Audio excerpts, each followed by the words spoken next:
こんにちは、エリンです。今日も一緒に日本語を勉強しましょう。The Japanese is very different from other cultures in the sense that we have suffixes to put after people's names, each of them with a different connotation. Some show huge amounts of respect, whereas others are extremely friendly and casual. These are really useful when you're socializing. There will be occasions where you want to be formal, and other times where you want to come across as friendly and approachable, and not too corporate. You know it. It's the san, kun, and chan you hear all the time in anime and Japanese dramas. Let's master these words and their uses, so you don't make an embarrassing mistake in public and are able to be polite and friendly at the same time. The most basic suffix you can add at the end of people's names is san. San is very versatile. It can be applied for people older or younger, close or not so close. You can add it at the end of people's last names or first names. For example, I can call my boss Yamada-san, attaching the san after their last name. But I can also call one of my close friends Taro-san, attaching the san after his first name. Always remember, you're more likely to refer to a Japanese person by their last name than their first names when you first meet them, unless they intentionally introduce themselves by their first name.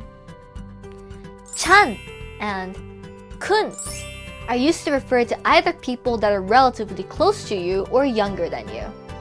You would attach a chan after a girl's name, whereas kun for boys.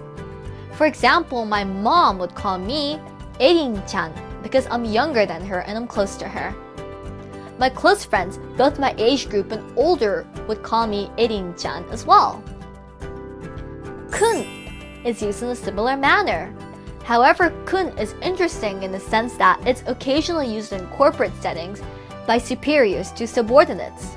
For example, even if the subordinate is female, an older male boss may refer to them as Tanaka-kun, attaching kun, a usually masculine suffix after their name.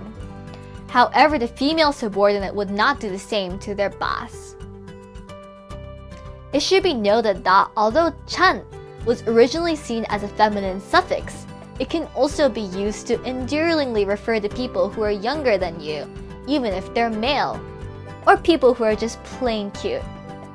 Speaking of cute, you can attach chan after pretty much anything that's cute, even if it's an animal or an inanimate object. For example, Usa-chan to refer to a bunny. And I can call my baby cousin Jiro-chan, attaching chan after his first name although he's a boy. Some boys don't enjoy this kind of treatment, so you gotta know them well. If they're super macho or sensitive about their sexual orientation and such, try avoiding using chan. And finally, this is a suffix you would rarely use in day-to-day conversation. It's the sama, which is only used for formal writing. For example, if you were addressing a letter or an email to your boss or your client and you don't know them that well, you would ideally add sama after their last name. For example, Yamazaki-sama. Sama replaces the Mr. or Mrs. when you're addressing a letter in Japan. If you're writing something and you're in doubt, use sama instead of san just to be safe. I hope this was helpful. Don't forget, in most cases you will be using the san, unless you're with someone relatively young or just plain adorable.